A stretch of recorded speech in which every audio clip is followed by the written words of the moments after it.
नहीं सभापति जी, मैं अपने वक्तव्य को शुरू करने से पहले देश के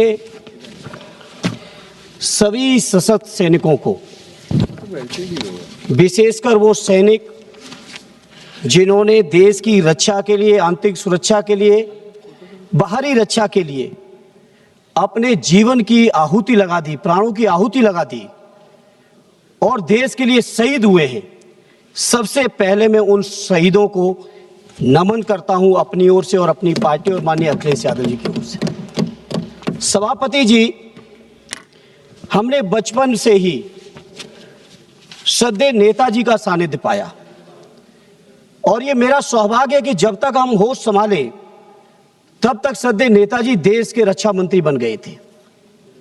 हमारे परिवार में भी बहुत सारे सैनिक रहे। हमारे बड़े ताऊ जो श्रद्धेय नेताजी से बड़े थे वो खुद सेना में थे। सेना के लोगों का, पैरामिलिट्री फोर्सेस के लोगों का दर्द, एहसास, परेशानियां, मैं बड़ी जिम्मेदारी से कहता हूं सभापति जी, हम लोग जो देहातों से आए हुए हैं, किसानों के परिवारों से आए हुए, उनसे बेहतर कोई समझ नहीं सकता है। सभापति जी, अभी 2 दिन पहले नक्सलवाद पर चर्चा चल रही थी इसी सदन में। देश के गृह मंत्री जी कह रहे थे कि देश के अंदर नक्सलवाद खत्म किया है। मैं गृह मंत्री जी से जानना चाहता हूं, उस दिन भी थोड़ा सवाल किया था और बेहतर होता कि आज माननीय गृह मंत्री जी स्वयं होते। मैंने उस दिन भी कहा था, अरे गृह राज्य मंत्री जी हैं, स्वीकार हैं, लेकिन पूरा देश जानता है गृह मंत्री जी के फैसले से ही देश चल रहा है। यह बात पूरा देश जानता है, उसको हम नहीं दोहराना चाहते को।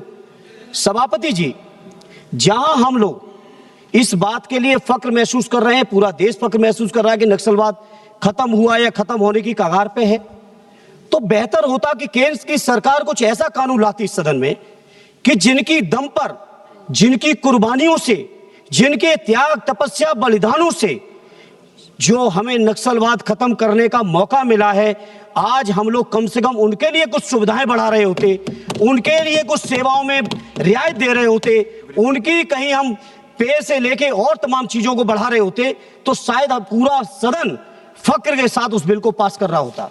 लेकिन सभापति जी, ये जो बिल लाया गया है, ये बिल जो केंद्रीय सशस्त्र पुलिस बल सामान्य प्रशासन विधेयक 2026, बहुत जिम्मेदारी से कह रहा हूं और ये बात सरकार के लोगों, माननीय मंत्री जी, मुझे लगता नहीं है कि आपने जिनके नाम से ये बिल ला रहे हो, प्रशासनिक सुधार की बात कर रहे हो, मुझे नहीं लगता है कि आपने कोई केंद्रीय आर्म पुलिस बल के अधिकारियों के डेलीगेशन से आप मिले हो।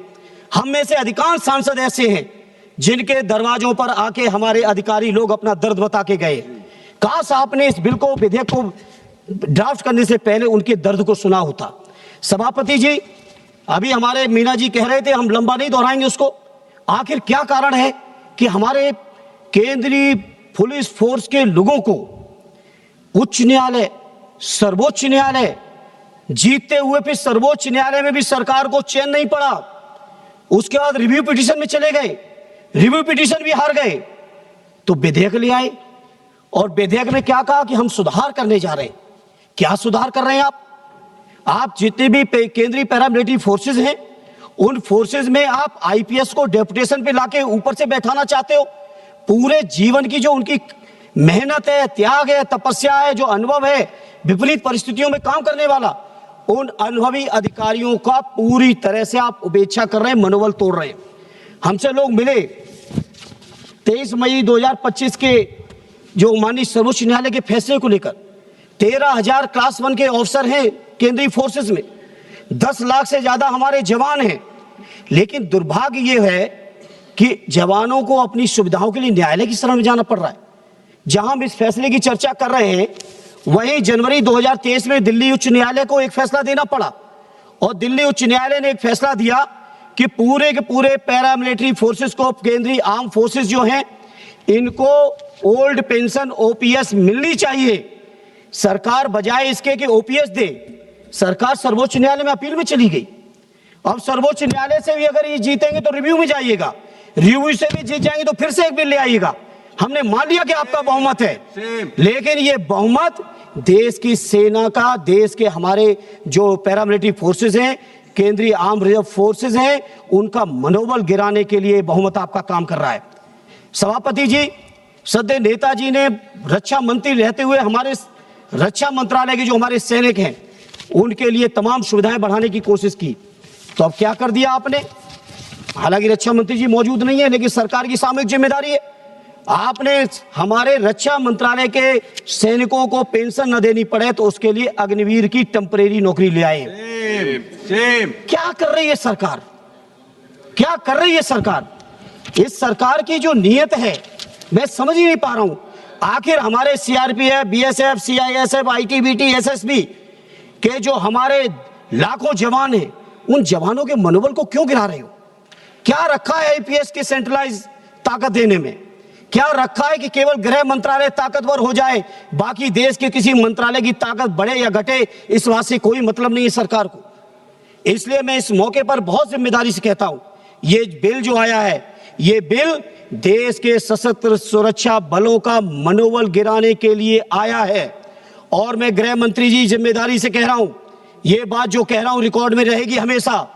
ये जो कुछ भी आप लोग कानून बना रहे हो, चाहे इस बिल के माध्यम से हमारे केंद्रीय सुरक्षा बलों के मनोबल को गिरा रहे हो, उनके पदों को घटा रहे हो, 13-13 साल 15-15 साल हो जा रहे हैं उनको प्रमोशन नहीं मिल रहा है। जितनी अवधि में आईपीएस लोगों को 3 से 4 प्रमोशन मिल रहे हैं, उतनी अवधि में हमारे पैरामिलिट्री फोर्सेस के अधिकारियों को 25-25 साल तक एक पदों पर पड़े हैं, कोई प्रमोशन नहीं मिल रहा है। और उसको कानूनी अमली जामा पहनाने के लिए जब हमारे सैनिक साथी, जब हमारे पुलिस के बल के लोग, केंद्रीय पुलिस बल के लोग न्यायालय से जीत जाते तो आप कानून ले आते हो। उसके बाद राजा साहब आप बहुत तारीफ कर रहे हो। मैं समझता हूं पूरा देश का अर्धसैनिक बल इस बात को देख रहा है, पूरे देश की हर सीमा पे देख रहे हैं लोग। जो हमारे देश की 13,000 किलोमीटर की जो सीमा है उसको देख रहे हैं। नक्सलवाद के उस इलाके के में बैठे हमारे सैनिक देख रहे हैं। और वो इस बात को भी देख रहे हैं कि कौन कौन सांसद खड़े होके जब हमारा गला काटा जा रहा था तो उस गले काटने में तालियां बजाने का काम कर रहे थे, और कौन ऐसे साथी थे जो कम से कम कुछ कर पाए न कर पाए, संख्या की दृष्टि से भले ही हम कमजोर बने रहे, लेकिन हमारी पार्टी और हमारा विपक्ष पूरी तरह से हम अपने सैनिकों के साथ खड़े हुए, अपने जवानों के साथ खड़े हुए। इन्हें सभापति जी, मैं इस मौके पर आपसे कहूंगा, उस दिन गृह मंत्री जी की मौजूदगी में भी कहा था, आज फिर इस बात को मैं दोहराना चाहता हूं, जो भी हमारे सैनिक सीमा पर शहीद हो, नक्सल से लेके अगर किसी भी ऑपरेशन में शहीद होते हैं तो उन सैनिकों को शहीद का दर्जा मिलना चाहिए।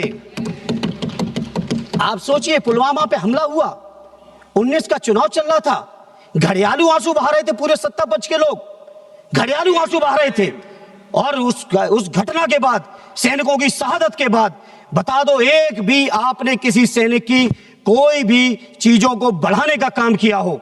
अगर टाइम कम हो जाएगा तो हमारे पीछे वाले साथी हमारे लिए टाइम छोड़ देंगे, कोई चिंता नहीं है। क्योंकि सभापति जी सत्ता पक्ष वालों से पूछ रहे हैं कितना देर बोलना है, एक बार कृपा करके विपक्ष वालों से भी पूछ लिया करिए, जिससे आपके प्रति भी सम्मान बढ़े विपक्ष के लोगों के बीच में। धर्मेंद्र जी बहुत वरिष्ठ हैं जी। धर्मेंद्र जी आप बहुत वरिष्ठ हैं, अभी तक तो मैंने टोका नहीं ये बात। अरे ये बात आपने, वो कान में सूचना जा रही थी क्या मैंने उस पर मैंने सभापति जी, अब ये टाइम तो मैं आप ही के कोटे में डालूंगा, पार्टी कोटे में नहीं। इसलिए सभापति जी, जैसे पुलवामा की घटना हुई, दंतेवाड़ा की हुई, और ऐसी एक घटना नहीं, चूंकि आप समय कम देंगे, नहीं घटना दर घटनाओं का व्यापक हमारे पास पूरा डिटेल है कि कैसे कैसे हमारे सैनिकों ने शहादत दी है। उन शहादत वाले सैनिकों को अगर हम फोर्स वाइज बात करेंगे सभापति जी, तो सीआरपीएफ के अब तक 2200 से ज्यादा जवान और उनके अधिकारियों ने शहादत दे दी है। बीएसएफ के 1900 से ज्यादा जवान और उनके अधिकारियों ने शहादत दी। आईटीबीपी के 600 से ज्यादा जवान, उनके अधिकारियों ने शहादत दी। एसएसबी के और सीआईएसएफ के सैकड़ों जवानों ने शहादत दी। हमारे संसद भवन की रक्षा करने में शहादत दी, हमारे देश की सीमा की शहादत दी। लेकिन उस शहादत देने वालों को आखिर क्या दे रहे हो?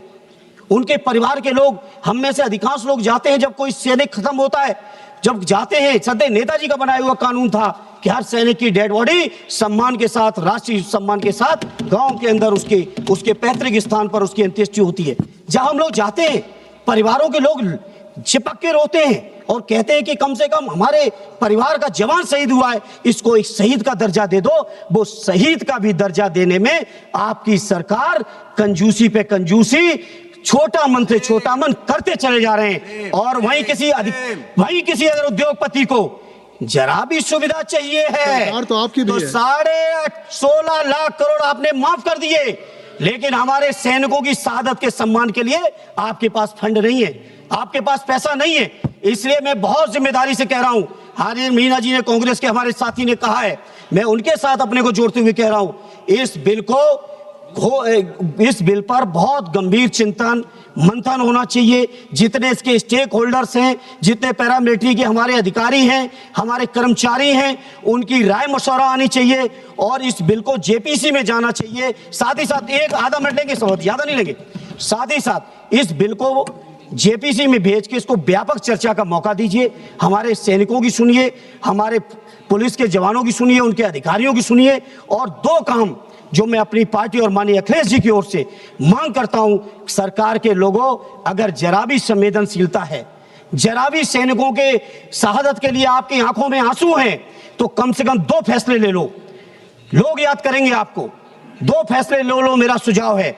एक फैसला ले लीजिए, चाहे वो हमारे फौज का सैनिक शहीद हो, चाहे हमारे केंद्रीय आर्म पुलिस का नौजवान शहीद हो, सुरक्षा उसका, आप उसको हर हाल में शहीद को शहीद का दर्जा दीजिए। धन्यवाद। दूसरा एक लास्ट सुझाव है सभापति जी, कि हर हाल में जिस तरह से हमारे फौज के स्थायी जवानों के लिए ओपीएस लागू है, उस ओपीएस को कृपा करके हमारे इन केंद्रीय आर्म सुरक्षा बलों को भी ओपीएस दे दो।